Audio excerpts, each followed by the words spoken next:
Plus 2/5 minus 5/20। तो चलिए इसे मैं सॉल्व करता हूं। तो पहला क्वेश्चन का जो सॉल्व होगा, देख सकते हैं आप, हमें दिया हुआ है 3/4 प्लस 2/5 माइनस 5/20। अब देखिए सबसे पहले हम क्या करते हैं, ये दो राशि हमें 4, 5 और 20, सबसे पहले हम नीचे वाली ये अंश और हर के रूप में भिन्न दी गई है, तो इनका हम निकालेंगे एलसीएम। तो हमने निकाला 4, 5 और 20 का एलसीएम। तो कैसे निकलेगा, 4 एकम 4, 5 4 पंचे 20, 5 एकम 5, 1 1 1। तो इसका जो एलसीएम आ रहा था वो कितना आ रहा है, 20। तो हम इन सभी राशियों को 20 के रूप में बना देते हैं। तो ये हमारी पूरी राशि 20 के रूप में बन गई। अब मैं देखता हूँ कि 4 है, तो यहाँ मैं भाग दूंगा, तो 4 पंचे 20, तो 3 का ऊपर 5 से गुणा हो जाएगा, प्लस का निशान है, ये प्लस। फिर मैंने 5 का ऐसा पढ़ा पड़ूंगा कि 20 में 5 चौ 20, तो 2 का मैं 4 बार पढ़ा पड़ा, इसलिए 20 एकम 20, तो 5 एकम 5। तो ये मेरा सॉल्यूशन हो गया। तो 3 5 6 15 प्लस 4 दूनी 8 माइनस 5/20। अब देखिए 15 में से 5 गया, 10 और 8 18/20। अब देखिए ये कट रही है 2 से, तो मैं इसे काट दूंगा, 2 × 18 और 2 × 20।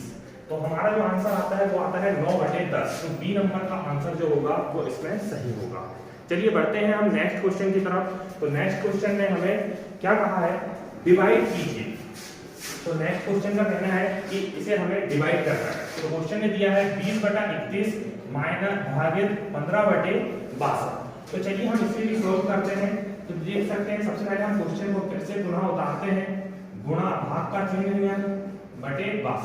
आप लोगों को मैं बता दूं, जब भाग का चिन्ह रहता है और इसे हम बदलते हैं, गुणा में परिवर्तित करते हैं, तो इसके आगे वाली भिन्न भी परिवर्तित हो जाती है। तो देख सकते हैं आप 20/31 गुणित 15/62, सॉरी 62/15।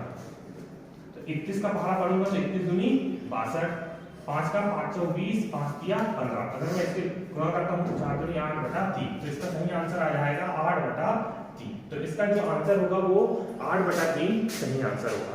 चलिए बढ़ते हैं हम तीसरे क्वेश्चन की तरफ। तो तीसरा क्वेश्चन में हमसे पूछा था कि इकाइयों की प्रणाली के 2 प्रकार कौन से हैं। तो चलिए मैं आप लोगों को बता दूं। सबसे पहले मैं आपको पूरी यूनिट के बारे में बताता हूं। तो देखिए हमारा जो इकाई प्रणाली है ये बेसिकली 2 प्रकार की होती है, जिसमें हम पहली प्रणाली को कहते हैं मौलिक प्रणाली और दूसरी प्रणाली को हम कहते हैं व्युत्पन्न प्रणाली, या इसी को हम मूल मात्रक के नाम से जानते हैं और इसे हम व्युत्पन्न मात्रक के नाम से जानते हैं।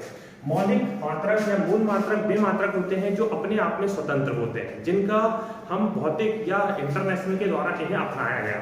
बेसिकली हम अगर बात करें तो हमारे पास 7 मूल मात्रक बताए गए, जिनमें से मैं आपको सभी के नाम बता दूं। पहला जो मात्रक है वो है द्रव्यमान, इसका जो मात्रक होता है वो किलोग्राम होता है। दूसरा होता है लंबाई, लंबाई का जो मात्रक होता है वो मीटर होता है। तीसरा होता है समय, समय का जो मात्रक होता है वो सेकंड होता है। चौथा मात्रक की बात करूं तो चौथा मात्रक होता है तापमान, तापमान का मात्रक होता है केल्विन। पांचवा मात्रक जो होता है आपका वो होता है विद्युत धारा, विद्युत धारा का जो मात्रक होता है वो होता है आपका एम्पियर। छठवां जो मात्रक होता है वो होता है ज्योति तीव्रता, और ज्योति तीव्रता का जो मात्रक होता है वो होता है कैंडेला। इसके अलावा 7वां जो मात्रक बताया गया है वो है पदार्थ की मात्रा। तो पदार्थ की मात्रा का जो मात्रक होगा वो होगा मोल। तो इस प्रकार हमारे पास जो मात्रक बताए गए थे वो 2 प्रकार से थे, मौलिक मात्रक और व्युत्पन्न मात्रक। मौलिक मात्रक में भी हमारे पास 7 मात्रक है, व्युत्पन्न मात्रक इन्हीं की सहायता से बने हुए मात्रक ही व्युत्पन्न मात्रक कहलाते हैं। तो देख सकते हैं आप, हमारे क्वेश्चन में पूछा था इकाइयों की प्रणाली में 2 प्रकार कौन कौन से हैं। तो ब्रिटिश और मैटन के तो अंतर्गत आएंगे, गुरुत्वाकर्षण ये तो होता ही नहीं है, मौलिक और व्युत्पन्न। तो इसका जो आंसर आएगा वो सी इसका सही आंसर है। चलिए बढ़ते हैं हम अगले क्वेश्चन की तरफ। जो हमारा अगला क्वेश्चन है, चौथा क्वेश्चन।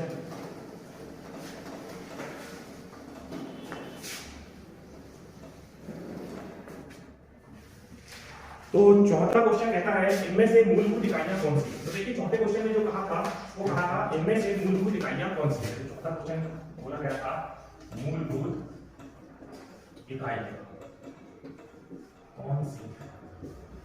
ऑप्शन में दिया गया था मूलभूत इकाइयों में पहला ऑप्शन दिया था लेंथ, हिंदी में लिख देता हूं मैं, लंबाई, द्रव्यमान और दिया था समय। दूसरा ऑप्शन में दिया था लंबाई, द्रव्यमान, क्षेत्रफल, लंबाई, द्रव्यमान और क्षेत्र। तीसरे ऑप्शन में दिया हुआ था लंबाई, दाब, आयतन। लंबाई, दाब और आयतन। चौथे ऑप्शन में दिया हुआ था हमें लंबाई, द्रव्यमान और क्षेत्रफल। लंबाई, द्रव्यमान और आयतन। तो आप लोगों को जैसा मैंने अभी बताया हूँ, मौलिक में हमें 7 मूल मात्रक प्रदान किए थे, जिसमें द्रव्यमान, लंबाई, समय, तापमान, विद्युत धारा, छोटी तीव्रता और पदार्थ की मात्रा शामिल है। जबकि आप अगर इसमें देखते हो तो लंबाई, द्रव्यमान, समय, तो ये हमारा बिल्कुल सही है। जबकि अगर हम बात करें क्षेत्रफल व्युत्पन्न मात्रा में जाता है, दाब और आयतन की व्युत्पन्न मात्रा है, इसमें आयतन व्युत्पन्न मात्रा है। इसलिए इसका जो सही आंसर आएगा वो आएगा आपका लंबाई, द्रव्यमान और समय। चलिए अगला क्वेश्चन जो हमसे पूछा गया था, क्वेश्चन 5वां, एमकेएस प्रणाली में एम अक्षर क्या दर्शाता है? तो बहुत ही सिंपल क्वेश्चन है। ऑप्शन इसमें दिए थे, मैं लिख देता हूं मील, मीटर, मिलीमीटर और माइक्रोन। तो आप जैसा जानते ही हैं, एमकेएस में जो होता है, एम जो है आपका ये मीटर को दर्शाता है, के जो है वो किलोग्राम को दर्शाता है और एम जो है वो सेकंड को दर्शाता है। तो इसमें सही आंसर आ जाएगा मीटर। तो हमारा जो अगला क्वेश्चन था, एमकेएस प्रणाली में एम अक्षर क्या दर्शाता है, तो इसका सही आंसर आ जाएगा मीटर। चलिए बढ़ते हैं अगले क्वेश्चन की तरफ। तो अगला क्वेश्चन 6वां क्वेश्चन था, पूछा गया था 0.000659 दशमलव भिन्न को साधारण भिन्न में बदलना था। ठीक है, तो दशमलव भिन्न को साधारण भिन्न में बदलना था। ऑप्शन में आया था, तो देखिए मैं सॉल्यूशन इसका बता देता हूं। आप लोगों को बता दें कि जब भी जितने जीरो दिए जाते हैं, जैसे आपके सामने ये दिया हुआ था, जितने भी जीरो दिए जाते हैं दशमलव के बाद, आपको उतने ही क्या लगा देने हैं, शून्य लगा देने हैं। तो देख सकते हो 1 2 3 4 5 6 और दशमलव हटाएगा 1। तो आप लोगों को पता है सामने की जीरो की कोई वैल्यू नहीं होती, तो इसका सही आंसर हो जाएगा 6593360। ठीक है, तो इसका दशमलव भिन्न को क्या बदल दिया हमने, साधारण भिन्न में बदल दिया। अगला जो क्वेश्चन 7वां हमसे कहा गया था, तो क्वेश्चन 7वां जो था इसमें कहा गया था कि अनुचित भिन्न को आपको उचित, मिश्र भिन्न है इसको आपको अनुचित भिन्न में बदलना है ना। तो ये आपको दी हुई थी, इसको आपको बदलना था। तो साथ ही 1 49 3 52/7, इसका सही आंसर आया था 52/7। बहुत ही इजी क्वेश्चन है।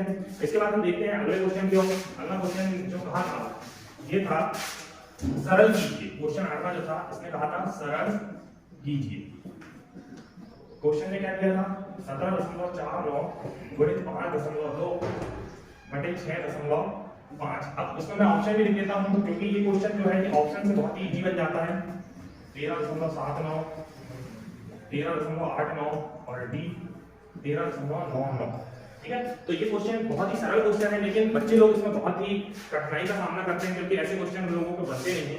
अगर हम बात करते हैं डिजिट सम की, तो 9 दूनी 18 और 5 से भाग देना है, मतलब कि 2 से गुणा करना पड़ेगा, मतलब पीछे 9 आएगा, मतलब इससे तो बनेगा नहीं। तो मैं आप लोगों के लिए बहुत ही बेहतरीन और सरल से ट्रिक से माध्यम से इसको करता हूं, ध्यान से देखिएगा। 17.49 देख लीजिए, 17.49 मतलब कि हम इसको 17.5 मान सकते हैं। तो मैंने इसको मान लिया 17.5, मतलब कि मैंने 0.1 जो किया हूं, क्या किया हूं, थोड़ा सा बढ़ा दिया, मतलब कि मैंने 0.1 क्या किया हूं, इसमें ज्यादा किया। तो यहां से समझिएगा, इनटू 5.2 जैसे का वैसा लिखा, 6.5 की जैसे का वैसा लिखा, कोई दिक्कत की बात नहीं।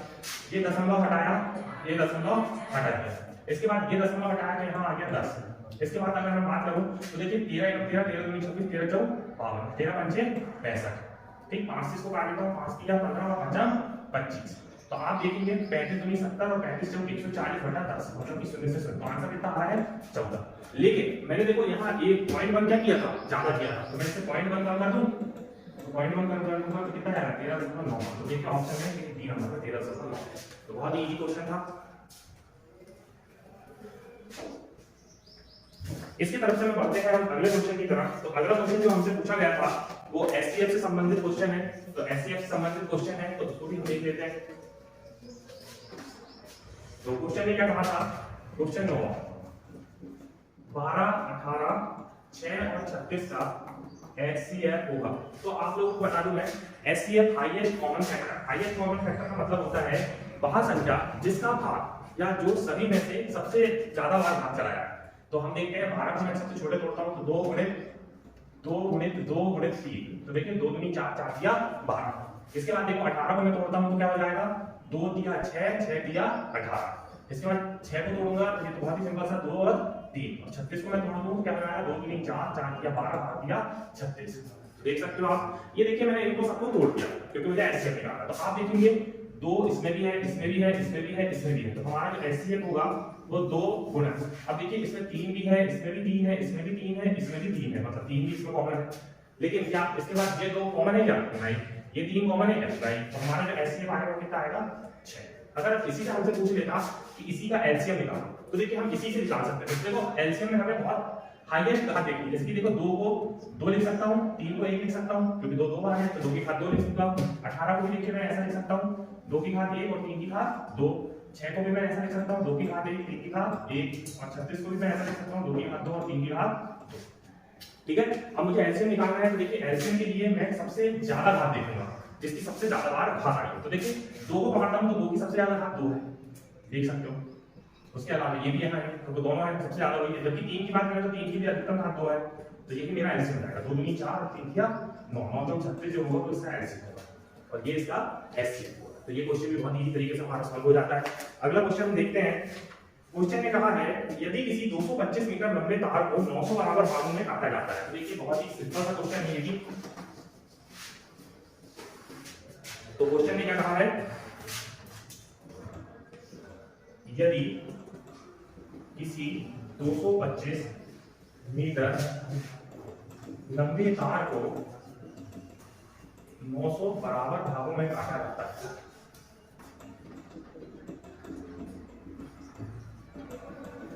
ठीक है, 900 बराबर भागों में काटा जाता है। तो देखिए बहुत ही सिंपल सा क्वेश्चन है। अब आपको समझ में आ रहा होगा कि 225 मीटर है, 900 बराबर भागों में काटना है, ये हो जाएगा। अब मैं आप लोगों को बता दूं, इसमें बच्चे लोग क्या गलती करते हैं, इसका भाग देने बैठ जाते हैं और भाग देने बैठते हैं तो उनको बहुत ज्यादा समय लगता है। लेकिन अगर क्या हो कि मैं अगर ये यहाँ ऐसा कुछ करूं कि यहाँ 100 बन जाए, तो मुझे पता है अगर 100 बनता है मैं आराम से ऊपर पे दशमलव या 0 लगा सकता हूँ। तो आप तो देखते होंगे 5 2 7 और 2 9, मतलब कि ये ऊपर वाली संख्या 9 से विभाजित है और यहाँ भी 9 है, मतलब 9 से तो 9 से भी विभाजित है। तो आप इसका 9 से भाग दे दीजिए। तो 9 से भाग देते हैं तो ये क्या हो जाएगा, 9 दूनी 18 और 9 पन्ना 45। ठीक है, 9 दूनी 18 और 9 पन्ना 45 और 9 से इसका भाग देंगे तो ये हो जाएगा 100 और 100 है तो आपको पता ही है 0.025 सॉरी 0.25 मीटर, ये इसका आंसर। तो देखिए ये चुटकियों में हम ऐसा आंसर निकाल सकते हैं, लेकिन क्या है इसी कठिनाई के कारण आप लोगों को मैं ये वीडियो बनाने लाया हूं।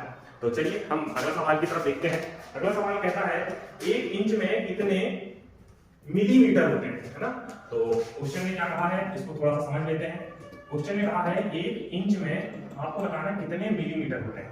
तो अगर मैं आप लोगों से बात करूं, तो अगर 1 इंच की बात करें तो इसका सीधा सा हमारा आंसर जो है वो आना चाहिए। तो इसका जो आंसर आएगा, ऑप्शन में भी देखिए थोड़ा सा कंफ्यूजिंग कर रहा है, ऑप्शन दिए हैं 2.54 दिया है, 25.4 दिया है। तो अगर हम बात करते हैं 1 इंच की, तो 1 इंच में जो होते हैं वो होते हैं 25.4 mm। तो इसका सही आंसर हो जाएगा 25.4 mm। तो सीधा सा इसका आंसर बना सकते हैं। अगला क्वेश्चन हमसे 13वां क्वेश्चन में कहा है, 13वां क्वेश्चन हमसे कहता है को देखिए क्या कहा है 13वां क्वेश्चन में, यदि एक मैकेनिक है ये 8 मशीनों को असेंबल करता है और 8 मशीनों को असेंबल करने में इसमें 3 दिन लगते हैं, ठीक है। अब यही मैकेनिक 64 मशीनों को असेंबल करने में कितना दिन लगाएगा, कितना दिन लगाएगा, ठीक है। तो देखिए इसका जो सीधा सीधा वैसे में मैकेनिक तो वही है, ये 8 मशीन है तो कितने दिन लगा देगा वो, 3 दिन लगा देगा। अभी 64 मशीनें हो जाएगी तो आप देख सकते हैं कितना गुना है इसका, 8 × 8 = 64, 8 गुना है। तो इसका भी आप 8 गुना करते हैं तो 8 × 24, तो कितने दिन लगाएगा वो, 24 दिन। बहुत ही इजी क्वेश्चन था ये। फिर से एक और बार मैं बता देता हूं, 8 मशीनों को 3 दिन लगा रहा है, तो मैंने लिख दिया 8 मशीन बराबर 3, 64 मशीन है तो कितना गुना हो गया, 8 गुना, तो ये दिन भी कितने हो जाएंगे, 24 दिन, ठीक है। तो इसी के साथ हमारे 13 सवाल खत्म होते हैं। अगले सवाल की तरफ बढ़ते हैं। तो अगला सवाल हमारा कहता है यदि AC बराबर 10 सेंटीमीटर और BC बराबर 6 सेंटीमीटर,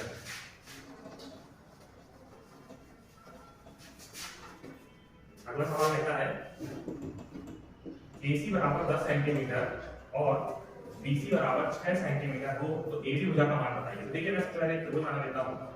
तो ये हो गया मेरा BCA। तो AC का मान दिया है 10 सेंटीमीटर और BC का मान दिया हुआ है 6 सेंटीमीटर। तो आपको बताना है, तो हम जानते हैं कि समकोण त्रिभुज और समकोण त्रिभुज में समकोण त्रिभुज ABC में पाइथागोरस थ्योरम क्या कहती है, कर्ण का वर्ग बराबर होता है लंब के वर्ग और आधार के वर्ग से। कर्ण कितना है 10, 10 का वर्ग, लंब कितना है 6, 6 का वर्ग, आधार कितना है AB, इसका मान बताना है। तो 10 का वर्ग हो जाएगा 100, 6 का वर्ग हो जाएगा 36 प्लस AB का वर्ग। तो AB का वर्ग बराबर हो जाएगा हमारे पास 100 माइनस 36। अगर 100 माइनस 36 में करूँ तो 64 होता है, तो 64 जो होता है ये 8 का वर्ग है, तो मैं AB बराबर बता सकता हूँ कितना हो जाएगा 8 सेंटीमीटर। तो यहाँ तक मेरे 14 सवाल खत्म होते हैं। इसके आगे के सवाल हम देखेंगे कल और कुछ और वीडियो के साथ। धन्यवाद। ठोक लीजिए, 5,000 लौटे दिख जाना चाहिए। ये 4,000 के लिए मैं यहाँ पे नहीं खड़ा हूँ।